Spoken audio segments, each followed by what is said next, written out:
పెట్టుబడులకు అనుకూలమైన రాష్ట్రాలపై నీతి ఆయోగ్ ఇచ్చిన తాజా నివేదిక గత వైసీపీ 5 ఏళ్ల పాలనా కాలం నాటి డేటా ఆధారంగా రూపొందించిందని టీడీపీ నేత నీలాయపాలెం విజయ్ కుమార్ స్పష్టం చేశారు.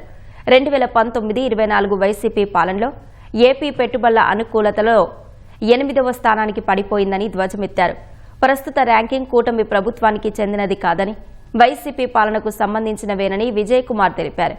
కూటమి ప్రభుత్వం పెట్టుబడిదారుల విశ్వాసాన్ని తిరిగి తీసుకొస్తుందన్న ఆయన 2028 నీతి ఆయోగ్ ర్యాంకుల్లో ఏపీ టాప్ 3లో ఉంటుందని విశ్వాసం వ్యక్తం చేశారు. ఈజ్ ఆఫ్ డూయింగ్ బిజినెస్లో నాడు నెంబర్ 1, నేడు నెంబర్ 8.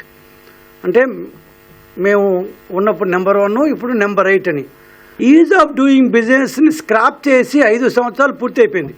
రేపు సెప్టెంబర్కి, ఇది జూలై కదా, సెప్టెంబర్కి ఈజ్ ఆఫ్ డూయింగ్ బిజినెస్ అనే ఒక కాన్సెప్ట్ని స్క్రాప్ అంటే ఆపేసి 5 సంవత్సరాలు గడుస్తుంది. గవర్నమెంట్ మారిన తర్వాత దాదాపు 2024 నవంబర్ ఆ ప్రాంతంలో నీతి ఆయోగ్కి కేంద్ర మంత్రివర్గం ఒక ఇండెక్స్ తయారు చేయండి, ఏ రాష్ట్రం ఎంతంత ఇన్వెస్ట్మెంట్ ఫ్రెండ్లీగా ఉంది అని చెప్తే దీనికి డేటా ఏం కావాలి అంటే గత 5 సంవత్సరాలుగా అంటే 2024 నవంబర్కి ముందు 5 సంవత్సరాలుగా ఏ డేటా అయితే ఉందో ఆ డేటాని కన్సిడరేషన్లోకి తీసుకొని దేశవ్యాప్తంగా ఉండే కంపెనీల ఓనర్లు కావచ్చు, సీఈఓలు కావచ్చు, ఫైనాన్స్ వాళ్ళు కావచ్చు, వాళ్ళతో మాట్లాడి ఏ స్టేట్ ఏ రకంగా ఇన్వెస్ట్మెంట్ పరంగా అనుకూలంగా ఉందో తయారు చేయమని నీతి ఆయోగ్కి చెప్తే 1.5 సంవత్సరం తర్వాత నీల్సన్ అనే ఒక సర్వేయన్సీ బేస్గా ఇన్వెస్ట్మెంట్ ఫ్రెండ్లీ ఇండెక్స్ అనే ఒక తయారు చేశారు.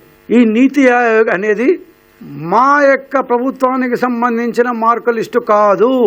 ఇది ఈ 8వ స్థానం 2019 నుంచి 24 దాకా ఉన్న సంవత్సరానికి గాను వచ్చిన రికార్డు. సో ఇప్పుడు వచ్చిన ఈ నీతి ఆయోగ్ ర్యాంకులు 2019 నుంచి 2024 వరకు జరిగిన వైఎస్ఆర్సీపీ పరిపాలన 5 ఏళ్ల పాటు 25 మార్చి నాటికి ముగింపు లెక్కలపై మాత్రమే ఆధారపడి ఉంటాయి.